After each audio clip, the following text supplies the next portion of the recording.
ஆண்டவராகிய இயேசு கிறிஸ்துவின் இனிய நாமத்தில் இந்த மே மாதத்தினுடைய முதல் வாரத்தில் வந்திருக்கவங்க ஒவ்வொருவரையும் எல்ஷடாய் ஊழியத்தின் சார்பாக வாழ்த்துக்கள் சொல்லி வரவிருக்கிறோம். நீங்கள் சுகமாயிருப்பீர்கள் என்று சொல்லி கிறிஸ்துவுக்குள்ளாக விசுவாசிக்கிறேன். 1ஆம் தேதி செய்தி கேட்டிருப்பீர்கள் என்று சொல்லி நான் நம்புகிறேன். இந்த நாளில் அவருடைய ஆராதனை கடந்து போக போகிறோம். நாளுடைய ஆராதனை நடத்துகிற அருமையான மகன் சதீஷ்காக ஈஃபோக்காக என் தேவனை ஸ்தோத்திரிக்கிறேன். கர்த்தர் அவளை சிலுவையில் மறுத்து வெளிப்படும்படியாக, கர்த்தர் இந்த நாளில் நம்மோடு இடைப்படும்படியாக, நம்மோடு பேசும்படியாக இருக்கிற இடத்துல தலைகளை தாழ்த்தி ஒப்பு கொடுத்து ஜெபிக்கலாம். பரலோக பிதாவே, ஆசீர்வதிக்கப்பட்ட மனமகிழ்ச்சியான நாளுக்காக நன்றி செலுத்துகிறோம். இந்த மே மாதத்தினுடைய முதல் வாரத்தில் நாங்கள் நன்றியோடு கடந்து வந்திருக்கிறோம். ஆண்டவரே, எங்களை இதுவரை நடத்தின எபினேசர் இனிமேலும் எங்களை நடத்துவீராக. இந்த நாளுடைய ஆராதனுடைய கருத்தில் ஒப்புவிடுகிறோம். இதை பார்த்து கொண்டிருக்க ஒவ்வொருவரையும் நீங்கள் ஆசீர்வதிக்க வேண்டுமாய் ஜெபிக்கிறேன். விசேஷமாய் இந்த நாளுடைய ஆராதனை நடத்துகிற மகன் சதீஷ்காக, மகள் ஈஃபோக்காக ஜெபிக்கிறோம். கர்த்தர் அவளை சிலுவையில் மறுத்து வெளிப்படுங்க. நீர் எங்களோடு பேசுங்க. உங்களுடைய வசனத்தின் மூலமாக எங்களை ஸ்திரப்படுத்துங்க, எங்களை திடப்படுத்துங்க, எங்களை பலப்படுத்தி உமக்கென்று எழுந்து பிரகாசிக்க உதவி செய்ய வேண்டுமாய் ஜெபிக்கிறேன். அநேக இருதயத்தில் உள்ள கவலைகளோடு, கிளேசங்களோடு, பாரத்தோடு உங்களுடைய சமூகத்தில் காத்திருக்கிற ஒவ்வொருவருக்கும் வேண்டிய ஆறுதலை என் தேவன் கட்டளையிடுவீராக.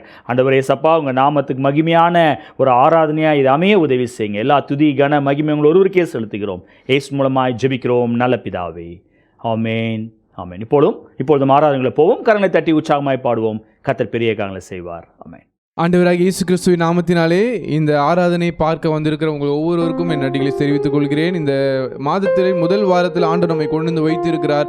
நன்றி உள்ள இருதயத்தோடு நாம் அவரை துதித்து கொஞ்ச நேரம் நம்ம பாடப்போகிறோம். எல்லாரும் எங்கள் கூட சேர்ந்து இந்த பாடல்கள் தெரிந்திருக்கும் என்றால் பாடுங்க. நம்மளுடைய தேவன் அதிசயங்களை அவர் செய்கிற தேவன். இந்த மாதம் முழுதுமாகவே நம்ம எல்லாருடைய வாழ்க்கையிலையும் அவர் அதிசயங்களை செய்ய வல்லமையுள்ள தேவனாக இருக்கிறார். எல்லாம் இந்த பாடலை பாடலாமா?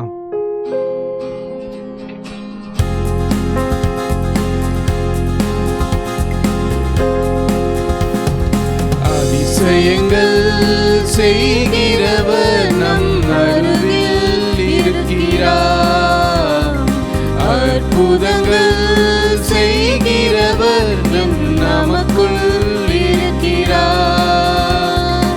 அதிசயங்கள் செய்கிறவர் நம் அருகில் இருக்கிறார். அற்புதங்கள் செய்கிறவர் என்றும் நமக்குள் இருக்கிறார். தண்ணீரை இரத்தமாய் மாற்றினார் அதிசயம். தண்ணீரை இரத்தமாய் மாற்றினார் அதிசயம். வெறும் தண்ணீரை திராட்சை ரசமாய் மாற்றினார் அதிசயம். வெறும் தண்ணீரை திராட்சை ரசமாய் மாற்றினார் அதிசயம். எல்லாம் சொல்லலாமா? அதிசயங்கள் செய்கிறவர் நம் அருகில் இருக்கிறார். அற்புதங்கள் செய்கிறவர் என்றும் நமக்குள் இருக்கிறார். பாவியான என்னையும் உயர்த்தினார் அதிசயம். பாவியான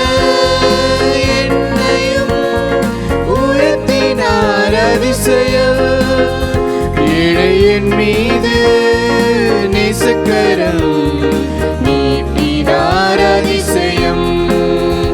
ஏழையின் மீது நேசக்கரம் நீட்டினார் அதிசயம்.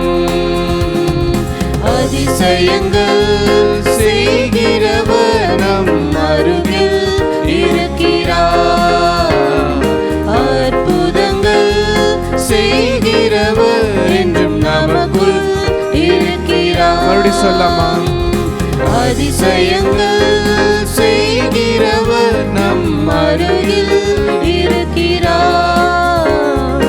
அற்புதங்கள் செய்கிறவர் என்றும் நமக்குள் இருக்கிறார். அவர் அதிசயங்களை செய்கிற தேவன் நமக்குள் அவர் இருக்கிறார். ஸோ அவர் அதிசயமான பாவியான நம்மை உயர்த்தின தேவன் அவர். நம்ம எல்லாம் ஆண்டவரை கொஞ்ச நேரம் நம்ம ஆராதிக்கலாம். எல்லாம் கண்களை மூடி நீங்கள் எந்த இடத்துல இருக்கிறீங்களோ அந்த அதிசயமான தேவன் அவர். அதிசயங்களை நம் வாழ்க்கையில் அவர் செய்கிற தேவன் அவர்.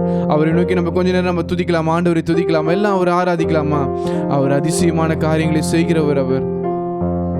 ஆண்டவரே உம்மை நாங்கள் துதிக்கிறோம், நாங்கள் துதிக்கிறோம் ஆண்டவர் என்று சொல்லி அவரை நம்ம துதிக்கலாமா? அவருடைய அதிசயங்களை நாம் ஒவ்வொன்றும் விவரிக்க முடியாதது அத்தனை அதிசயங்களை நம் வாழ்க்கையில் செய்திருக்கிறார். இந்த கடந்த 4 மாதங்களாக அவர் நம்மளுடைய வாழ்க்கையில பெரிய காரியங்களை செய்தவராக நம்மோடு கூட இருந்திருக்கிறார். தேவனை நோக்கி நம்ம எல்லாம் துதிக்கலாமா? ஆண்டவரே உம்மை நாங்கள் துதிக்கிறோம் ஆண்டவரே. ஆண்டவரே உம்முடைய ஆண்டவரே அதிசயங்களை சொல்லி முடியாதது ஆண்டவரே. உயர வானத்திலும் தாழ பூமியிலும் உம்மை போல அதிசயங்களை செய்ய இந்த உலகத்தில் ஒருவருமே இல்லை ஆண்டவரே. எங்கள் வாழ்க்கையில நீர் அதிசயங்களை செய்ததுக்காக நன்றி செலுத்துகிறோம் ஆண்டவரே. ஆண்டவரே நீர் எங்கள் வாழ்க்கையில பெரிய காரியங்களை செய்ததுக்காக உமக்கு நாங்கள் நன்றி செலுத்துகிறோம் ஆண்டவரே. ஹல்லேலூயா. தேவா உம் அதிசயங்கள் அன்றாடம் நான் காண்கிறேன். தேவா உம் அற்புதங்கள் என்னாலும் நான் காண்கிறேன். எல்லாம் சொல்லாமா? தேவா தேவா உம் அதிசயங்கள் என்னாலும் நான் காண்கிறேன். தேவா உம் அற்புதங்கள் என்னாலும் நான் காண்கிறேன். எல்லாம் சொல்லாமா? உயரவான தாழப்புவியில் அதிசயங்கள் செய்வாரவர். உயரவான தாழப்புவியில் அதிசயங்கள் செய்வாரவர். வானங்களின் பாதைகள் ஆகாய மண்டலங்கள் ஆயிரம் தாரகைகள் வாழ்த்திடும் ராஜாவர். வானங்களின் பாதைகள் ஆகாய மண்டலங்கள் ஆயிரம் தாரகைகள் வாத்திடும் ராஜாவர். உயரவானில் தாழப்புவியில் அதிசயங்கள் செய்வாரவர். உயரவானில் தாழப்புவியில் அதிசயங்கள் செய்வாரவர். உயரவானில் தாழப்புவியில் அதிசயங்கள் செய்வாரவர். உயரவானில் தாழப்புவியில் அதிசயங்கள் செய்வாரவர். ஆண்டவரே உயர வானத்திலும் தாழ பூமியிலும் அதிசயங்களை செய்கிறவர் நீர் ஒருவர் மட்டுமே ஆண்டவரே. உம்மை நாங்கள் துதிக்கிறோம் ஆண்டவரே. ஆண்டவரே வானத்திலும் பூமியிலும் உமக்கு நிகரானவர் இந்த உலகத்தில் ஒருவருமே இல்லை ஆண்டவரே. எங்கள் வாழ்க்கையில் அதிசயங்களை செய்ததுக்காக நன்றி செலுத்துகிறோம் ஆண்டவரே. இந்த மாதம் முழுதுமாக எங்கள் வாழ்க்கையில் நீங்கள் அற்புதங்களை செய்ய போகிறதுக்காக நன்றி செலுத்துகிறோம். எல்லாவற்றும் உங்கள் கருத்தில் ஒப்பு கொடுக்குறோம் ஆண்டவரே. செய்தி பகுதியை ஆசீர்வதித்தாங்க. எங்களோடு நீங்கள் பேசுங்க, நாங்கள் கேட்கிறோம் ஆண்டவரே. உங்கள் கருத்தில் ஒப்பு கொடுக்குறோம். இயேசுவின் நாமத்தில் ஜெபிக்கிறோம் நல்ல பிதாவே, ஆமென். Praise the Lord. நல்ல ஒரு ஆராதனையில் பங்கு பெற்றோம். நிச்சயமாகவே நீங்கள் ஒவ்வொருவரும் புத்துணர்ச்சி அடைந்திருப்பீர்கள் என்று சொல்லி நான் நம்புகிறேன். இந்த நாளினுடைய செய்தி கடந்து போகும். உங்களுடைய வேதாமத்தை 2 கொரிந்தியர் 1ஆம் அதிகாரம் 20ஆம் வசனத்திலிருந்து 22ஆம் வசனத்தை வாசிக்க கேட்போம். எங்களால் தேவனுக்கு மகிமை உண்டாகும்படி தேவனுடைய வாக்குத்தத்தங்கள் எல்லாம் இயேசு கிறிஸ்துவுக்குள் ஆம் என்றும் அவருக்குள் ஆமேன் என்றும் இருக்கிறதே. உங்களோடு கூட எங்களையும் கிறிஸ்துவுக்குள் ஸ்திரப்படுத்தி நம்மை அபிஷேகம் பண்ணினவர் தேவனே. அவர் நம்மை முத்திரித்து நம்முடைய இருதயங்களில் ஆவி என்னும் அச்சாரத்தையும் கொடுத்திருக்கிறார். ஹல்லேலூயா. எனக்கு அன்பான தேவனுடைய பிள்ளைகளே, இந்த 1ஆம் தேதி நாம் இந்த வசனத்துக்கு கீழாக நம் செய்தி கேட்டோம். இப்படியாக ஒரு தலைப்பில் நான் உங்களோடு பேசினேன். Established in Christ, sealed with his promises அப்படின்னு சொல்லி சொன்னேன். கிறிஸ்துவுக்குள் நிலைநிறுத்தப்பட்ட அவருடைய வாக்குத்தத்தங்கள் யாவையும் முத்திரையிடப்பட்டது. உங்களுக்காக எனக்காக கொடுக்கப்பட்ட ஒவ்வொரு வாக்குத்தத்தங்களும் கர்த்தர் ஆம் என்றும் ஆமேன் என்றும் நிறைவேற்றுவதில் அவர் உண்மை உள்ளவராக இருக்கிறார் என்று சொல்லி நாம் போன வாரம் செய்தியை பார்த்தோம். 2 பாயிண்ட் நான் உங்களோட பேசினேன்.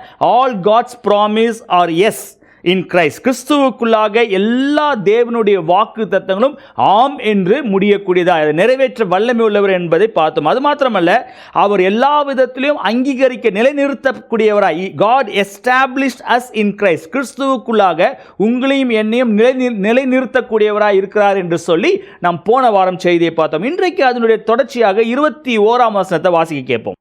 உங்களோடு கூட எங்களையும் கிறிஸ்துவுக்குள் ஸ்திரப்படுத்தி நம்மை அபிஷேகம் பண்ணினவர் தேவனே. ஹல்லேலூயா. இந்த நாளிலே இந்த 21ஆம் வசனத்திலிருந்து நாம் செய்தியை கேட்க போறோம். இன்றைக்கு என்ன God anointed us and set apart by God. உங்களையும் என்னையும் அவர் பிரித்து எடுத்தது மாத்திரமல்ல, உங்களையும் என்னையும் அபிஷேகம் பண்ணி வைத்திருக்கிறார் என்று சொல்லி பவுல் கொரிந்து சபைக்கு எழுதுகிறார். இந்த காலை வேளையில் நீங்களும் நானும் ஆராதிக்கிற தேவன் ஏதோ ஒரு சடங்காச்சாரமான காரியங்களை செய்யக்கூடிய தேவன் அல்ல.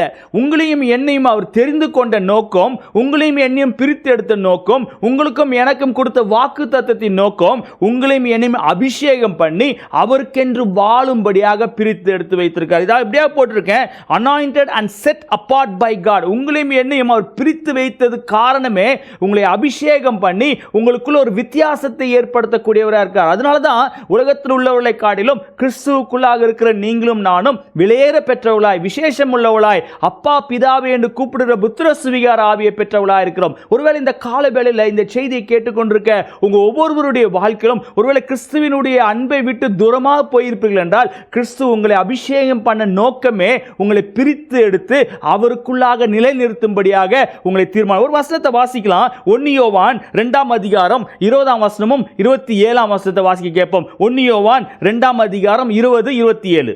நீங்கள் பரிசுத்தராலே அபிஷேகம் பெற்று சகலத்தையும் அறிந்திருக்கிறீர்கள். நீங்கள் அவராலே பெற்ற அபிஷேகம் உங்களில் நிலைத்திருக்கிறது. ஒருவரும் உங்களுக்கு போதிக்க வேண்டியதில்லை. அந்த அபிஷேகம் சகலத்தையும் குறித்து உங்களுக்கு போதிக்கிறது. அது சத்தியமாயிருக்கிறது, பொய்யல்ல. அது உங்களுக்கு போதிக்கப்பட்டபடியே அவரில் நிலைத்திருப்பீர்களாக. ஹல்லேலூயா. அவர் போதித்து, பேதுரு எழுதும் ரொம்ப அழகா சொல்றாரு, உங்களை அபிஷேகம் பண்ண நோக்கமே, உங்களை பிரித்து எடுத்தது நோக்கமே அவருக்குள்ள அவர் உங்களை போதித்து வழி நடத்தக்கூடியவராக இருக்கார். இப்படியா போட்டிருக்கேன், அனாயிண்டிங் ரெப்ரசன்ஸ் காலிங். அவர் தேவனுடைய அழைப்பை வெளிப்படுத்தக்கூடியதாக இருக்குது. அபிஷேகம் என்பது தேவனுடைய அழைப்பை வெளிப்படுத்தக்கூடியதாக இருக்கிறது. அது மாத்திரமல்ல, அவருடைய நோக்கத்தை நிறைவேற்றக்கூடியதாக இருக்கிறது. தேவன் உங்களை இந்த பூமியில இந்த நிமிஷம் வரை உங்களை உயிரோடு வைத்து வைத்திருக்கிறார் என்றால் உலகத்தில் உள்ளவர்களை காட்டிலும் பரிசுத்தவான்கள் அல்ல, நம் பாவிகளாய் இருக்கையில் கிறிஸ்து நமக்காக மரித்து நம்மை தெரிந்து கொண்டு அவர் விலையேற பெற்ற ரத்தத்தினால் நம்மை மீட்டு எடுத்ததுனால அந்த அபிஷேகம் பண்ணப்பட்ட நீங்களும் நானும் அவருடைய ஆவியானவருடைய கரத்தில் இருக்கும்போது அவர் நம்மை போதித்து நடத்தக்கூடியவராக இருக்கிறார். அந்த வசனம் அழகா இருக்கு.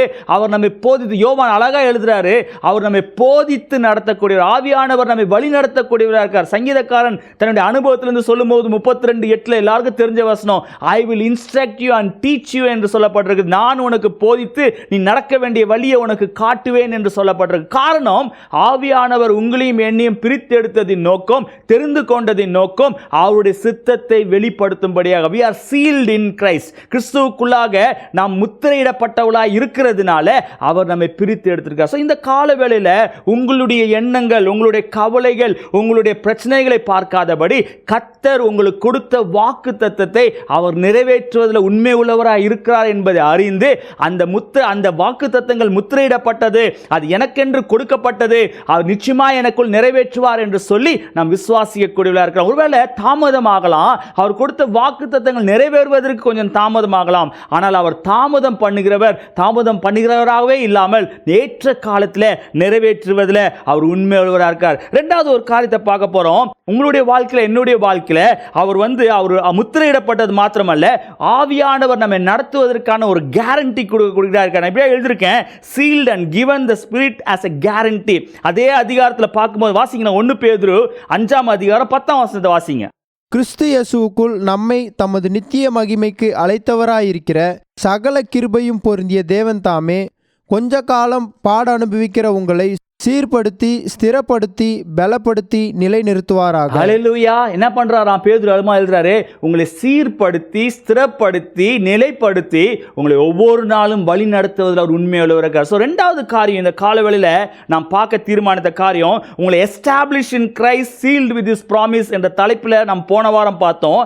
அதனுடைய தொடர்ச்சியாக இந்த காலவெளியில் உங்களை அபிஷேகித்து உங்களை பிரித்து எடுத்து வைத்திருக்கார். ரெண்டாவது, உங்களை முத்திரையிடப்பட்டு உங்களை ஆவிக்குரிய வாழ்க்கையில் வளருவதற்கு, உங்களை ஸ்திரப்படுத்துவதற்கு, உங்களை தேற்றுவதற்கு. நீங்கள் ஒருவேளை சோர்ந்து போயிருக்கிற நேரத்தில் மனுஷர்கள் ஒருவேளை நம்மை தேற்றாமல் போகலாம், நண்பர்கள் உங்களை கைவிட்டிருக்கலாம், ஒருவேளை நம்மளுடைய கூட பிறந்தவர்கள் குடும்ப அங்கத்தினர் நம்மை மறந்து போயிருக்கலாம். ஆனால் உங்களையும் என்னையும் அழைத்த தேவன் அவர் வந்து சீல் பண்ணக்கூடியவர், ஓனர்ஷிப் உடையவராக இருக்காரு.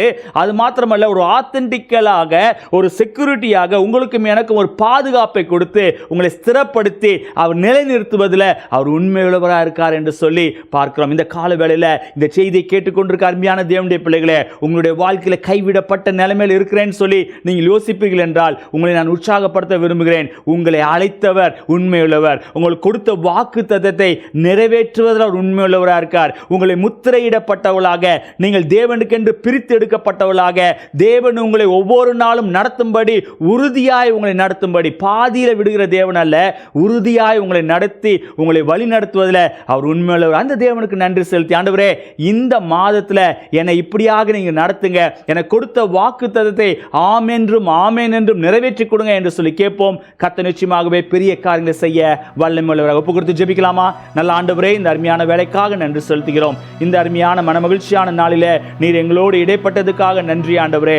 ஆமாப்பா, எங்களுடைய வாழ்க்கையில் அநேக போராட்டங்கள், கஷ்டங்கள், பாடுகள், வேதனைகள் மத்தியில் கடந்து வந்தாலும் எங்களை முத்திரையிடப்பட்டவளாக, எங்களை பிரித்து எடுத்தவராக, ஆண்டவரே எங்களை செட் அப்பார்ட் பண்ணப்பட்டவளாக உமக்கு என்று பிரித்து வைத்திருப்பதற்காக நன்றி செலுத்துகிறோம். உமக்கு ஏற்ற பிள்ளைகளாய் வளர எங்களை உதவி செய்யுங்க. ஆவிக்குரிய வாழ்க்கையில் நாங்கள் அநேக தடவை சோர்ந்து போனவளாக இருக்கிறோம். ஆனால் எங்களை திடப்படுத்துங்க ஆண்டவரே, எங்களை பலப்படுத்துங்க, எங்களை கரம் பிடித்து நடத்துங்க ஆண்டவரே.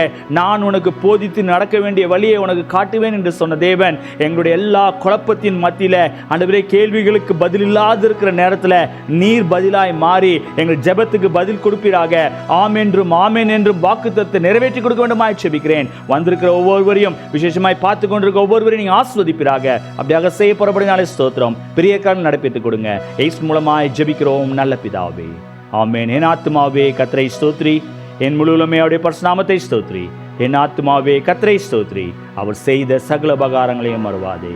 ஆமென். கர்த்தராகிய இயேசு கிறிஸ்துவின் கிருபையும் பிதாவாகிய தேவனுடைய அன்பும் பரிசுத்த ஆவியானவருடைய அன்பும் ஐக்கியமும் நம் அனைவருடன் கூட இப்பொழுதும் எப்பொழுதும் சதா காலம் இருப்பதாக. ஹல்லேலூயா. கர்த்தர் உங்களை ஆஸ்வதிப்பாராக. ஸ்க்ரீனில் வருகிற வாட்ஸ்அப் நம்பரில் ஜெப குறிப்பு இருக்கும் என்றால் தெரியப்படுத்துங்க. உங்களுக்காக ஜெபிக்க நாங்கள் ஆயத்தமாக இருக்கிறோம். கர்த்தர் உங்களை ஆஸ்வதிப்பார்.